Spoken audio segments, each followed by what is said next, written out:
நம்ம வாழ்க்கையில் நமக்கு எல்லாத்தையும் கொடுத்தவங்களுக்கு நம்ம என்ன திருப்பி கொடுத்தோன்னு ஒரு நாளாவது யோசிச்சிருப்போமா? அஸ்ஸலாமு அலைக்கும் வரஹமத்துல்லாஹி வபரகாத்துஹு. எல்லா புகழும் அல்லாஹ் ஒருவனுக்கே. இந்த உலகத்தில் நம்ம உண்மையாக நேசிக்கிறவங்க யாருன்னா அது நம்ம அம்மா அப்பா தான். நம்ம சின்ன வயசில் இருந்து எதையும் எதிர்பார்க்காம வளர்த்தவங்க அவங்க தான். நம்ம சிரிப்புக்காக தங்களோட கஷ்டத்தை மறந்தவங்க அவங்க. அவர்களுடைய அந்த தியாகத்துக்கு நம்ம எதையும் சமமாக்க முடியாது. அவர்களுக்கு நாம் செய்யக்கூடிய மிகச்சிறந்த விஷயம் என்னென்னு தெரியுமா? நம்மளுடைய துஆ தான். அதனால் நம்ம பெற்றோருக்கு செய்யக்கூடிய அழகான துஆக்களை இந்த பதிவில் நம்ம பார்க்கலாம். நம்ம பெற்றோர்களை மதிப்பது, அவர்களிடம் நல்லபடியாக பேசுவது, அவர்களுக்கு உதவுவது, இவை எல்லாமே சாதாரண விஷயம் இல்லை. இது ஒரு இபாதத், அதாவது வழிபாடு. அவர்களுக்கு ஒரு சிரிப்பு கொடுத்தாலும் அது அல்லாஹ்விடம் பெரிய நன்மையாக எழுதப்படும். அதனால் நம்ம பெற்றோருக்காக தினமும் துஆ செய்யணும், அவர்களுக்கு நன்மையை வேண்டணும். இப்போ நம்ம ஒரு அழகான துஆவை பார்க்கலாம்.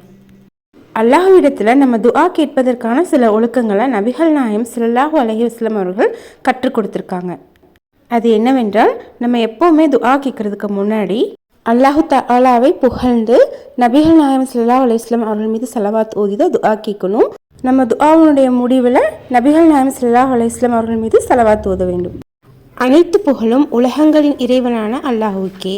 நம்மை படைத்து நம்மை வழிநடத்தி எண்ணிலடங்கா நியாமத்துக்களை அளித்தவனுக்கே எல்லா புகழும். நம்முடைய அன்பு நபி முஹம்மது ஸல்லல்லாஹு அலைஹி வஸல்லம் அவர்கள் மீதும் அல்லாஹுவின் அருளும் சமாதானமும் உண்டாகட்டும். அவர்களின் குடும்பத்தினர் தோழர்கள் மீதும் சமாதானம் உண்டாகட்டும். என் இறைவா, நாங்கள் சிறுவர்களாக இருந்தபோது அவர்கள் என்னை அன்புடன் வளர்த்தது போல் நீ என் பெற்றோர் மீது கருணை காட்டுவாயாக. யா அல்லாஹ், என் பெற்றோருக்கு கருணை புரிவாயாக. அவர்களின் பாவங்களை மன்னித்தருள்வாயாக. அவர்களுக்கு ஆரோக்கியமும் நீண்ட ஆயுளும் தருவாயாக. உன் இரக்கத்தில் அவர்களை பாதுகாத்தருள்வாயாக. யா ரஹ்மான், என் அம்மா அப்பாவை ஆசீர்வதிப்பாயாக. அவர்களின் நற்செயல்களை ஏற்றுக்கொள்வாயாக. அவர்களின் கஷ்டங்களை நீக்கிவிடுவாயாக.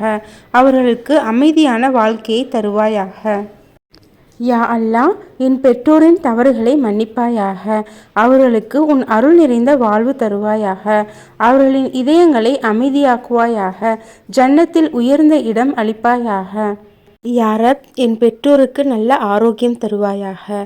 அவர்களை எல்லா தீமைகளிலிருந்தும் காப்பாற்றுவாயாக. அவர்களின் வாழ்க்கையை ஆசீர்வதிப்பாயாக. அவர்களை உன் வழியில் நடத்துவாயாக. அல்லாஹ், என் பெற்றோருக்கு மகிழ்ச்சி தருவாயாக. அவர்களின் துயரங்களை நீக்கிவிடுவாயாக. அவர்களின் வாழ்க்கையில் நன்மை பெருக்கிடுவாயாக. அவர்களை ஜன்னத்துல் ஃபிர்தௌஸ் அடையும் நற்பாக்கியத்தை தருவாயாக. யா ரஹீம், என் பெற்றோருக்கு உன் கருணையை அளிப்பாயாக. அவர்களின் பாவங்களை முழுமையாக மன்னிப்பாயாக. அவர்களின் கபரை ஒளியால் நிரப்புவாயாக. அவர்களுக்கு சொர்க்க வாழ்வு தருவாயாக. யா அல்லாஹ், என் பெற்றோருக்கு சுகமான வாழ்க்கை தருவாயாக. அவர்களின் முயற்சிகளை வெற்றியாக்குவாயாக. அவர்களின் மனதில் அமைதி தருவாயாக. அவர்களை உன் பாதுகாப்பில் வைத்தருள்வாயாக. யா ரப், என் பெற்றோருக்கு நீண்ட ஆயுள் அளிப்பாயாக. அவர்களுக்கு ஆரோக்கியமும் சக்தியும் தருவாயாக. அவர்களின் வாழ்க்கையை நன்மையால் நிரப்புவாயாக. உன் அருளில் வளர்த்தருள்வாயாக. யா அல்லாஹ், என் பெற்றோரின் சேவையை ஏற்றுக்கொள்வாயாக. அவர்களின் நன்மைகளை அதிகரித்தருள்வாயாக. அவர்களின் தவறுகளை மறைத்தருள்வாயாக. அவர்களுக்கு ஜன்னத்துல் ஃபிர்தௌஸ் வழங்குவாயாக. யா ரஹ்மான், என் பெற்றோருக்கு முழு பாதுகாப்பு அளிப்பாயாக. அவர்களின் வாழ்க்கையை சந்தோஷமாக்குவாயாக. அவர்களின் இதயங்களில் ஈமான் அதிகரிக்க செய்வாயாக. உன் அருகில் உயர்ந்த நிலை அளிப்பாயாக. ஆமீன் ஆமீன் யா ரப்பில் ஆலமீன். வஸல்லல்லாஹு தஆலா வஸல்லம் அலா கைரி ஹல்கி ஷையிதினா முஹம்மதின் வஆலிஹி வஸஹ்பிஹி அஜ்மஈன் பிரஹ்மதிக அர்ஹமர் ராஹிமீன்.